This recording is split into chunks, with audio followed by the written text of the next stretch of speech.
जय श्री राधे कृष्ण। आप सभी का हमारे YouTube चैनल पे बहुत बहुत स्वागत है।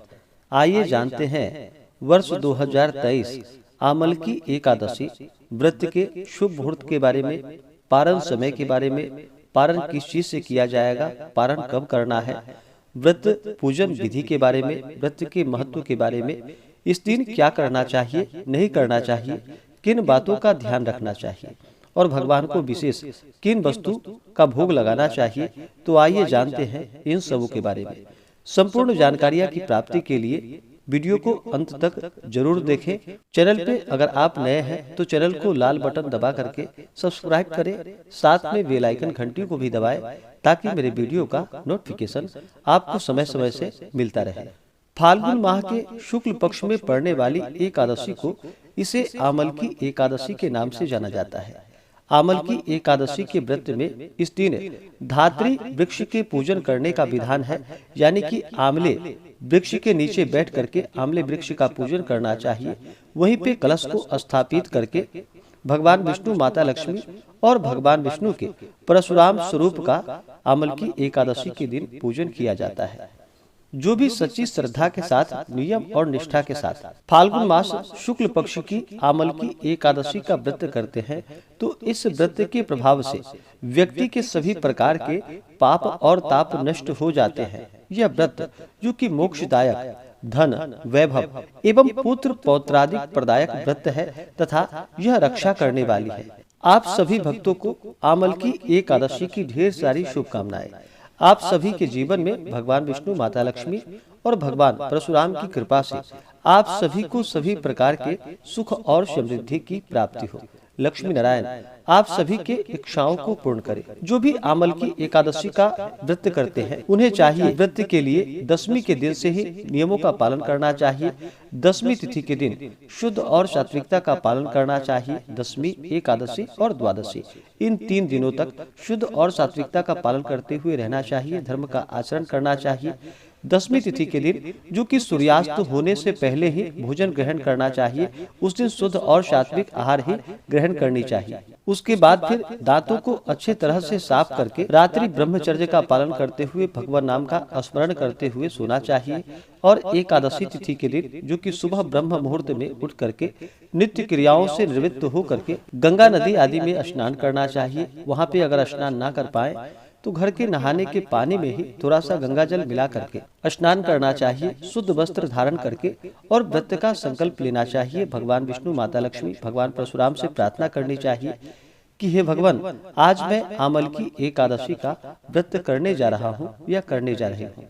हमारे सभी प्रकार के पाप और ताप नष्ट हों। हमारे दैहिक, दैविक और भौतिक सभी प्रकार के पापों का नाश हो। आपके मन में जो भी इच्छा हो, जो भी कामना हो, वह प्रभु से कहे और कहे कि हे प्रभु, यह व्रत मेरा सफलता पूर्वक पूर्ण हो, हमारे सभी कार्य निर्विघ्न पूर्ण हो। आप हमें आशीर्वाद प्रदान करें और हमें पुण्य फलों की प्राप्ति हो। इस प्रकार से भगवान से प्रार्थना करते हुए एकादशी तिथि के दिन जो कि दिन रात्रि उपवास रहते हुए व्रत को धारण करना चाहिए। जो उपवास नहीं रह पाते हैं, जिनका स्वास्थ्य सही ना हो, वो एक समय फलाहार का प्रयोग करें और इस दिन भगवान का सुबह और शाम के वक्त जो कि पूरे विधि विधान के साथ आमले वृक्ष के नीचे बैठ करके आमले वृक्ष का पूजन करें। वहीं पे कलश को स्थापित करके भगवान लक्ष्मी नारायण और भगवान परशुराम की फोटो या प्रतिमा रख करके इनका पूरे विधि विधान के साथ पंचोपचार या खोटसोपचार पूजन विधि के द्वारा इनका पूजन करना चाहिए। और फिर आमल की एकादशी व्रत का कथा श्रवण करनी चाहिए, भगवान की आरती करनी चाहिए। इस प्रकार से सुबह और शाम के वक्त पूजन करें। रात्रि में जहां तक हो सके जागरण अवश्य ही करना चाहिए। अगर एकादशी के व्रत में रात्रि जागरण करते हैं तो उसका कई गुना पुण्य फल बढ़ जाता है। और द्वादशी तिथि के दिन जो कि सुबह उठ करके नित्य क्रियाओं से निवृत्त होकर के स्नान कर ले, शुद्ध वस्त्र धारण करे, भगवान का पूजन और आरती करे। इसके बाद फिर ब्राह्मणों को भोजन करवाए, ब्राह्मणों को दान और दक्षिणा दे। उसके बाद समय के अनुसार व्रत का पारण करना चाहिए। इससे भगवान विष्णु अति प्रसन्न होते हैं और अपना कृपा प्रदान करते हैं। तो आइए पहले जानते हैं आमल की एकादशी व्रत के शुभ मुहूर्त के बारे में। इसके बाद जानेंगे संपूर्ण पूजा विधि, नियम और महत्व के बारे में। इस बार आमल की एकादशी तिथि प्रारंभ समय जो कि 2 मार्च 2023 दिन गुरुवार सुबह 6:41 और एकादशी तिथि की जो समाप्ति होगी वह 3 मार्च 2023 दिन शुक्रवार को सुबह 9:12 पे एकादशी तिथि की समाप्ति होगी।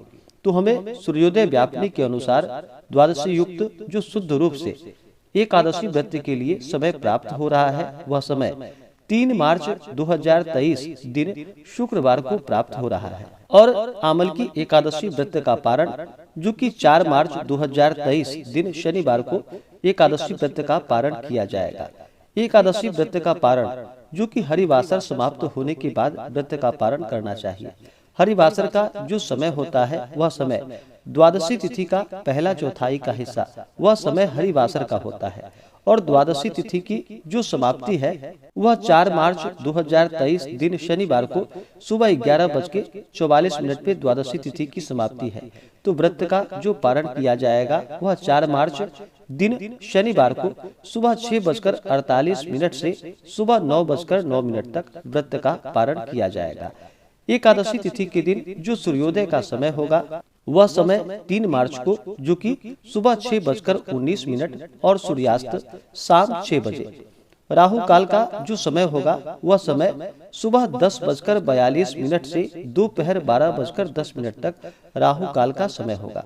राहु काल समय के दौरान कोई भी शुभ कार्य या नया कार्य नहीं करना चाहिए, यह लाभकारी नहीं होता है, तो इस बात का ध्यान रखें।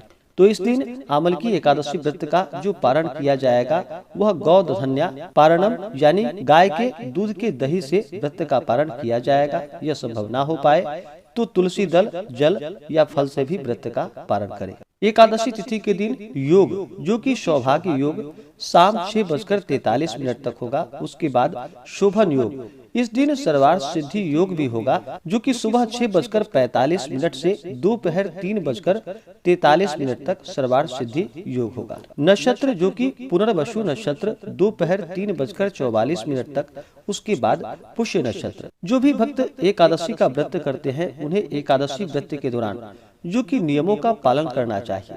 एकादशी व्रत करने वाले को किसी के ऊपर क्रोध नहीं करनी चाहिए, अपने मन में किसी के प्रति ईर्षा या द्वेष का भाव नहीं लाना चाहिए, ब्रह्मचर्य का पालन करना चाहिए, शुद्ध और सात्विकता का पालन करना चाहिए। तामसिक वस्तुओं का दशमी, एकादशी और द्वादशी तिथि के दिन प्रयोग बिल्कुल भी नहीं करना चाहिए। मांस, मदिरा, लहसुन, प्याज आदि का प्रयोग नहीं करना चाहिए। एकादशी तिथि के दिन जो कि चावल ग्रहण नहीं करनी चाहिए। एकादशी के दिन चावल ग्रहण करने से कहा जाता है कि रेंगने वाले जीवों के रूप में जन्म लेना पड़ता है। एकादशी के दिन चावल ग्रहण करना यह पाप का भागीदारी माना जाता है, इसलिए एकादशी तिथि के दिन चावल ग्रहण नहीं करनी चाहिए।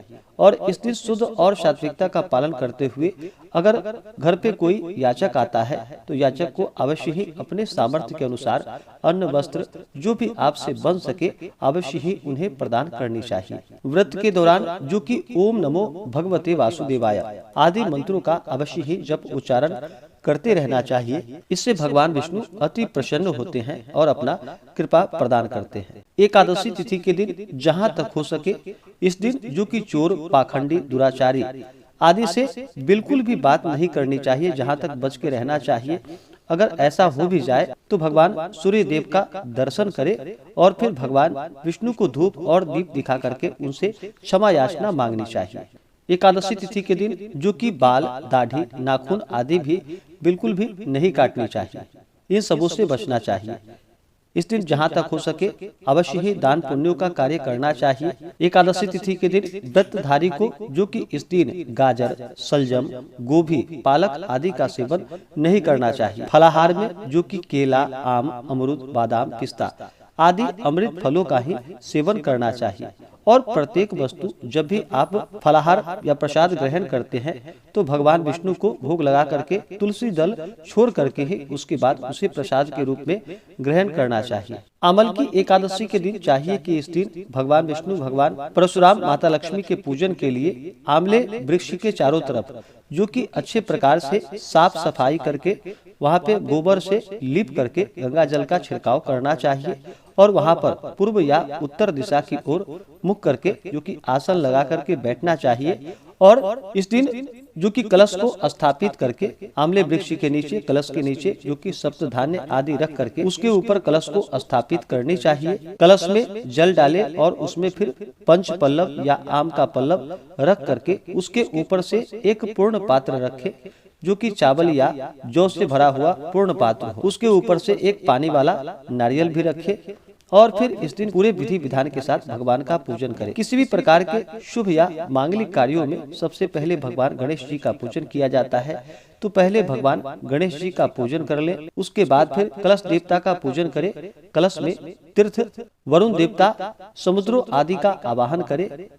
कलश पूजन संपन्न होने के बाद फिर उसके बाद नवग्रह इंद्रादि 10 दिक्पाल देवताओं का पूजन करें। उसके बाद दिन में पूजन हो तो दिन में सूर्यादि पंच देवता का और रात्रि में पूजन हो तो गणपत्यादि पंच देवता का पूजन करना चाहिए। आमल की एकादशी, इसे रंग भरी एकादशी के नाम से भी जाना जाता है। और इस दिन जो कि भगवान शिव का जो कि श्री विश्वनाथ श्रृंगार दिन इस दिन माना जाता है। और आमल की एकादशी के दिन जो कि भगवान विष्णु के साथ साथ भगवान शिव का भी अवश्य ही पूजन करना चाहिए। तो भगवान शिव का और साथ में शिव परिवार का भी पूजन करे।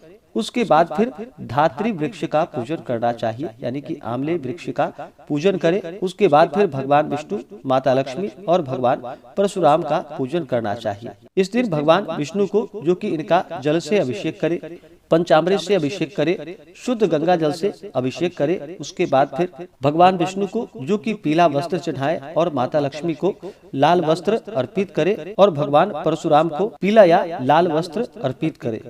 उसके बाद फिर भगवान विष्णु भगवान परशुराम को जो कि यज्ञोपवीत अर्पित करे। उसके बाद फिर भगवान विष्णु को जो कि तिल चढ़ाए, तुलसी दल चढ़ाए। भगवान विष्णु को अक्षत नहीं चढ़ाया जाता है, इस बात का ध्यान रखें। अक्षत चढ़ाने पर भगवान विष्णु क्रोधित होते हैं, तो अक्षत की जगह भगवान विष्णु को तिल चढ़ाया जाता है। तो काले तिल या सफेद तिल भगवान विष्णु को अर्पित करे और भगवान परशुराम को जो कि अक्षत अर्पित करे, माता लक्ष्मी को अक्षत अर्पित करे। फिर चंदन, पुष्प, पुष्पों की माला अर्पित करे। भगवान विष्णु को विशेष करके पीला पुष्प चढ़ाए या कमल का पुष्प मिल पाए तो भगवान को अर्पित करे और माता लक्ष्मी को जो कि लाल पुष्प अर्पित करे।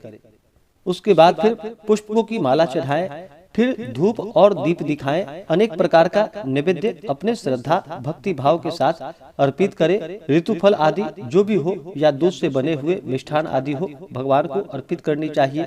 इस दिन भगवान को विष्णु को जो कि आंवला अवश्य ही अर्पित करनी चाहिए और उसे प्रसाद के रूप में भी ग्रहण करना चाहिए। तो आंवला भगवान को अर्पित करें। उसके बाद जल से आचमनी करवाएं, द्रव्य दक्षिणा चढ़ाएं। मुख शुद्धि के लिए पान पत्र, सुपारी, लौंग, इलायची के साथ में अर्पित करें। इसके बाद फिर आमल की एकादशी व्रत का कथा श्रवण करें। इसके बाद भगवान की आरती करें।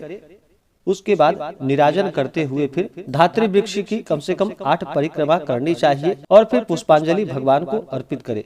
इसी प्रकार से भगवान का पूजन संपन्न करे। जहाँ तक हो सके इस दिन दिन रात्रि जागरण करते हुए समय को व्यतीत करे और अगले दिन जाकर के फिर समय के अनुसार व्रत का पारण करना चाहिए। ब्राह्मणों को भोजन करवा करके ब्राह्मणों को दान और दक्षिणा दे करके फिर समय के अनुसार व्रत का पारण करना चाहिए। इससे अनंत गुना पुण्य फलों की प्राप्ति होती है और भगवान विष्णु की कृपा से, माता लक्ष्मी, भगवान परशुराम की कृपा से सभी प्रकार के पाप और ताप नष्ट हो जाते हैं तथा पुत्र पौत्रादि सुख समृद्धि की प्राप्ति होती है और अंत में मोक्ष की प्राप्ति होती है। इसी प्रकार से जो भी सच्ची श्रद्धा के साथ, नियम और निष्ठा के साथ आमल की एकादशी का व्रत करते हैं, इससे भगवान विष्णु अपना कृपा प्रदान करते हैं। तो आशा करता हूँ कि यह जानकारी आपको अच्छा लगा हो। ऐसे ही ज्ञानवर्धक जानकारियाँ प्राप्त करने के लिए हमारे इस चैनल पे अगर आप नए हैं तो चैनल को लाल बटन दबा करके सब्सक्राइब करें, साथ में बेल आइकन घंटी को दबाएं ताकि मेरे वीडियो का नोटिफिकेशन आपको समय से मिलता रहे। वीडियो को लाइक करें, शेयर करें। सुखी रहें और स्वस्थ रहें। जय श्री राधे कृष्ण। धन्यवाद।